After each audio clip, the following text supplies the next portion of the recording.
Estudo Bíblico Números 15, versos 1 a 41, detalhes cerimoniais.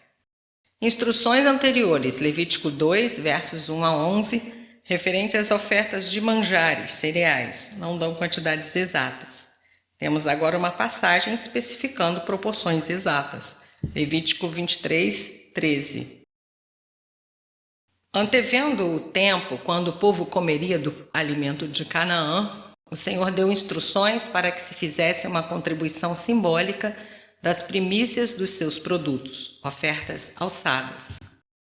Ele providenciou, pelo perdão dos pecados de ignorância, casos em que tanto a congregação como um todo ou indivíduos pudessem ter transgredido inadvertidamente com base nas ofertas queimadas acompanhadas com a expiação pelo sangue, verso 22 a 31, Levítico 4.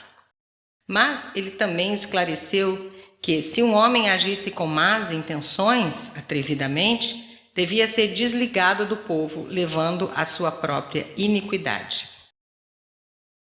Um homem foi apedrejado por desprezar o mandamento divino referente à guarda do sábado. Alguns têm tentado identificar esse julgamento severo com as ideias farisaicas sobre o sábado, contra as quais Cristo se declarou. As duas situações não são as mesmas. Os fariseus acrescentaram à lei religiosa judaica regulamentos sobre o sábado que não se encontram no Velho Testamento, fornecendo escapes para si mesmos.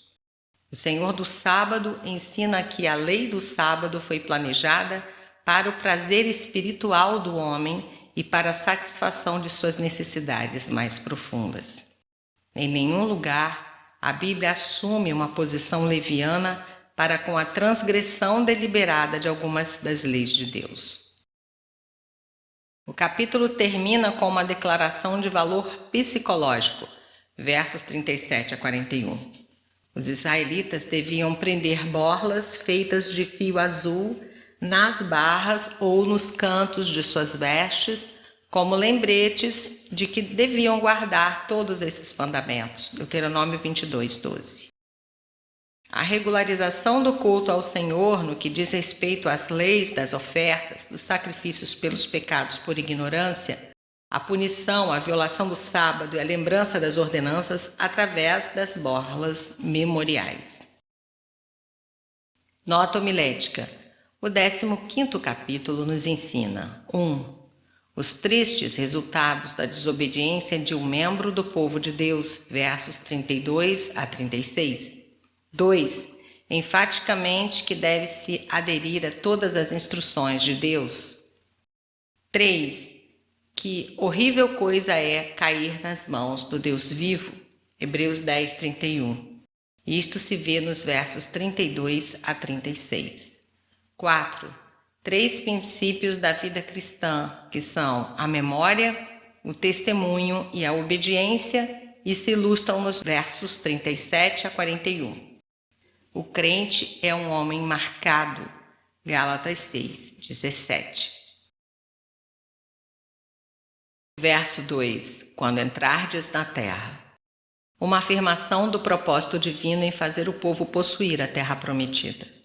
O período durante o qual os israelitas erraram pela segunda vez pelo deserto quase não se descreve aqui. Há apenas algumas leis e a descrição da rebelião de Corá no capítulo 16.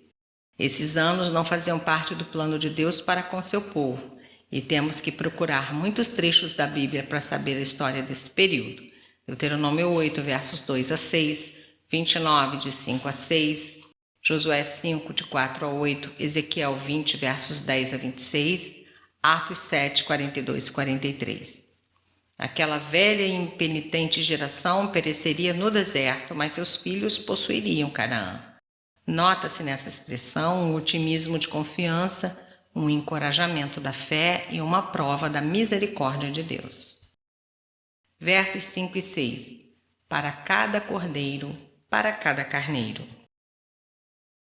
Observe que as quantidades de mistura de azeite e farinha de vinho para as libações aumentavam de acordo com o tamanho do animal oferecido. Isso demonstra o princípio que sublinhava todas as ofertas. Um homem devia dar de acordo com a sua capacidade. Levítico 5, versos 7 a 13. Verso 7. Em aroma agradável, reconfortante, repousante. A frase foi usada nos versos 3, 10, 13 e 14. Em Gênesis 8, versos 20 e 21, somos informados que o Senhor cheirou a agradável fragrância da oferta queimada de Noé, que exerceu efeito favorável nele.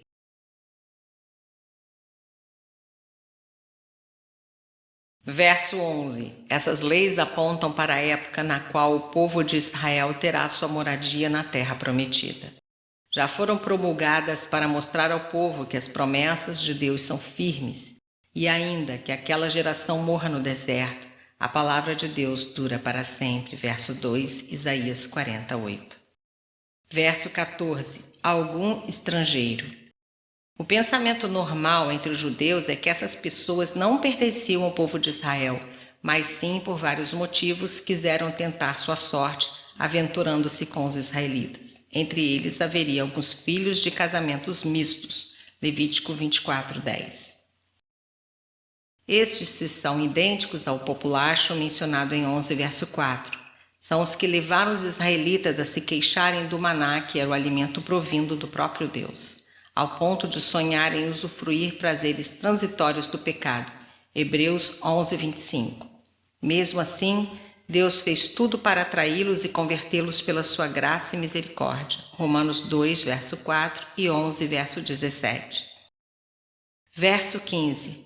Como vós sois, será o estrangeiro. Em Cristo vemos a vitória final dessa lei. Dessarte não pode haver judeu nem grego, nem escravo nem liberto, nem homem nem mulher, porque todos vós sois um em Cristo Jesus. Gálatas 3, 28. Verso 16. A mesma lei para vós outros e para o estrangeiro que mora convosco. Os estrangeiros eram bem-vindos para morarem com Israel, mas eram obrigados a adorar da maneira estabelecida por Deus, não como quisessem. A decadência espiritual dos povos circunvizinhos era tal que a introdução de suas práticas religiosas prejudicaria a nação. Verso 19. Ao comerdes. O ato de participar de qualquer bênção concedida pela graça de Deus também é a hora certa para lhe oferecer ações de graças, consagrando a ele a primeira parte do favor recebido. Verso 20. Das primícias da vossa farinha, um bolo. A palavra arisa, traduzida por farinha, costuma ser aceita significando cereal não refinado. Uma referência anterior à oferta das primícias, Levítico 23, 14, menciona a oferta movida de um feixe, acompanhada de uma oferta de manjares de solet, flor de farinha. Verso 24. Por ignorância. A história de Israel já mostrou muitas ocasiões em que todo o povo teria pecado e se desviado por falta de instrução da parte dos sacerdotes e profetas. Nota homilética: o sacerdote representa o Senhor Jesus Cristo, o único sacerdote que é imortal, que tem livre acesso aos céus e que é digno de expiar todo o pecado. Hebreus 7, versos 4 a 28. A expiação e a reconciliação que Cristo faz entre Deus e os homens, Efésios 2, versos 11 a 16. A oferta pelo pecado é o próprio ofertante, Jesus Cristo, cujo sacrifício é único e perfeito. Hebreus 9, versos 11 a 22, 2 Coríntios 5, 21. Versos 27 a 30.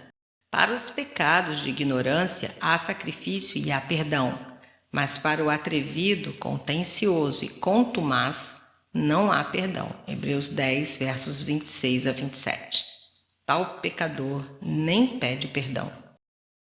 Verso 30. Atrevidamente. Refere-se ao pecado arrogante e deliberado, um caso de rebelião aberta contra Deus sem arrependimento. O Israel obediente saiu do Egito afoitamente, Êxodo 14, 8, com o punho erguido desafiando o faraó.